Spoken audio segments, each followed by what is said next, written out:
忘了，我举个例子，电，我们现在电的载体是透过什么？输送，对不对？透过电线的方式，尤其是银线，比铜线来得好，铜线比铁线来得好嘛，对不对？因为它阻力小嘛，所以它就可以出现那个坡嘛，所以就不会出现坡的衰减嘛。所以目前就是用透过电线的方式。那你可不可以想象，有一天有办法做到？电是不需要透过这个载体，可以透过空气来传递的，可不可以？可不可以？确定可不可以？真的吗？看到了吗？看到了。现在电话的充电器是无线充电器嘛？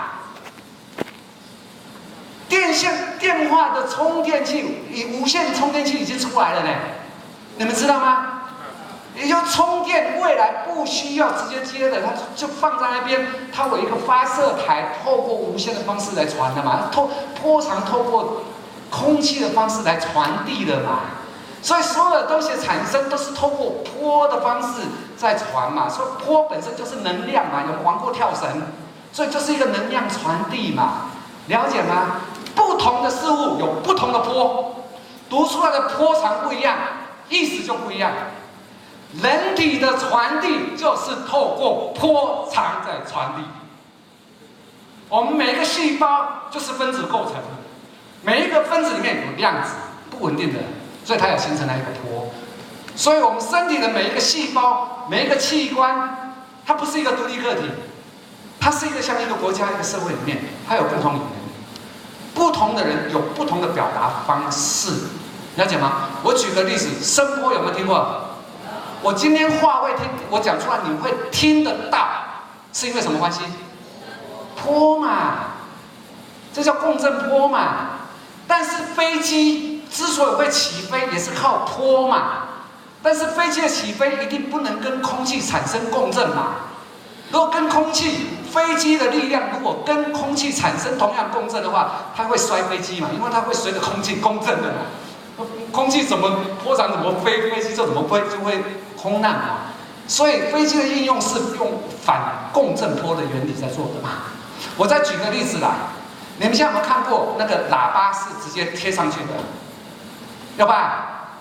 音响设备嘛，对不对？你那个是不是透过随便贴在哪里就可以放音乐嘛？那是什么来的？你怎么会听到音乐？透过共振嘛。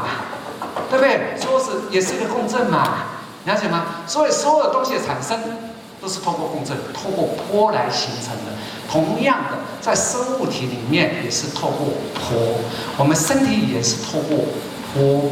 每个细胞、每个器官、每个系统执着不一样的功能，就有不同样的波长。当你的波长受到干扰，那你本身的器官功能就会执行不当。当它执行不当、执行不力，在医学上面表面特征，我们把它号称叫做生病了，了解吗？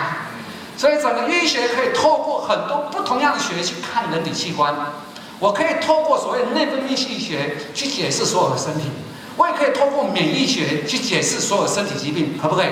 我举个例子嘛，对于免疫学有一个讲法。全世界最好的医生不是来自于美国，不是来自于日本，全世界最棒的医生是来自于我们的自己的身体，叫自然治愈力。现代科学叫做免疫学，有听过吧？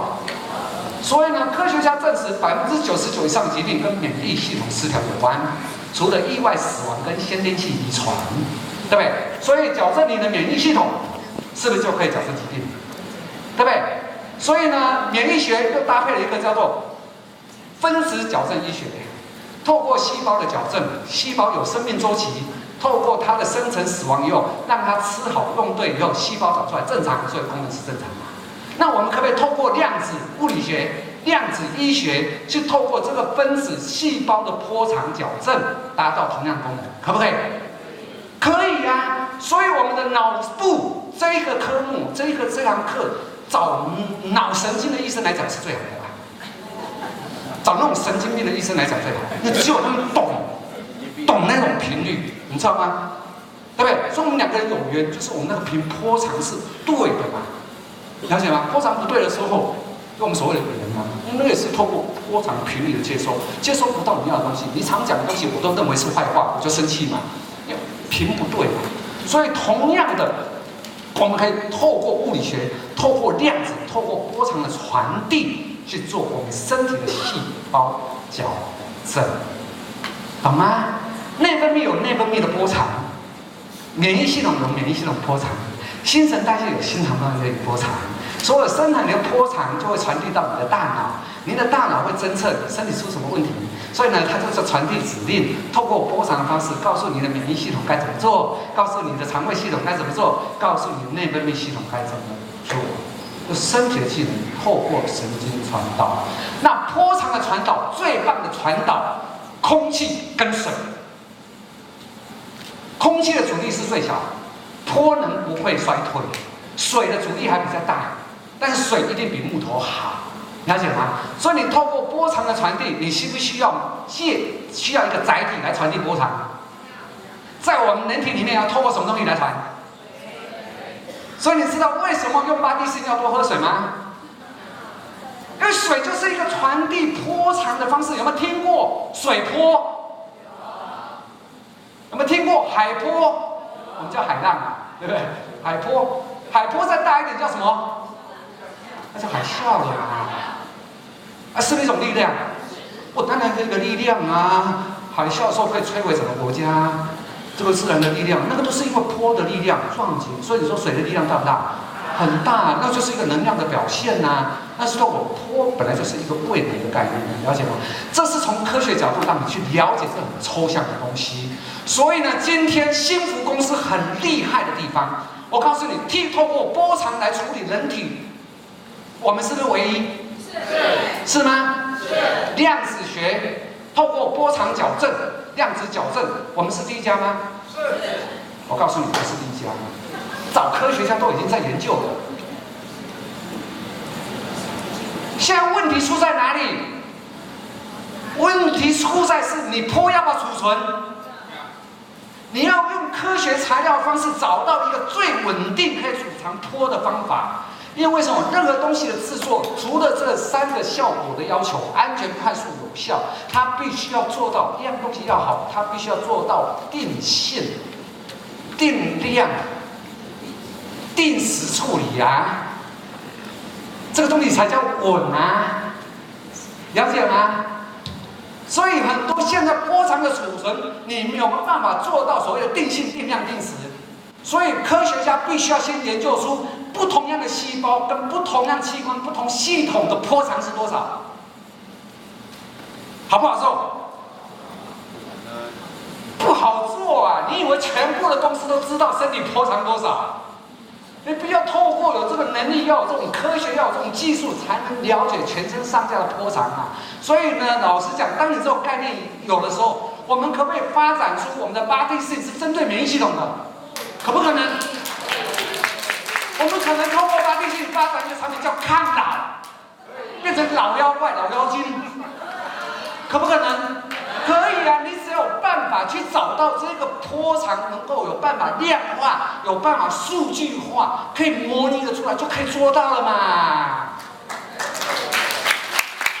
我跟你讲，今天沈如果厉害的地方，我佩服的地方，你怎么有办法去把细胞波长做量化？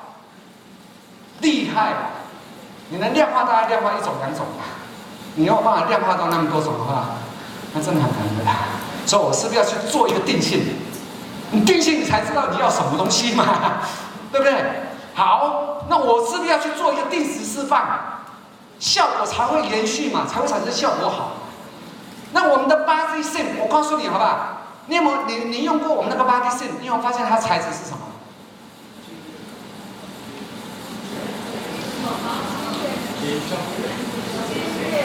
科材里面，金属可不可以当储存？但金属的干扰会不会大？啊，对嘛，那金属就本来就有一个很好的载体，所以它容易受到其他的电的影响嘛，对不对？所以它不稳定啊，金属它是不稳定的啊。啊，你有没有看过人家带那个什么？对 ，anyway， 像不管磁啊、氦啊，对 ，quantum physics，quantum 就是能量学的东西嘛，对不对？它可以储存，但它稳定性不高啊。他没有办法去做到。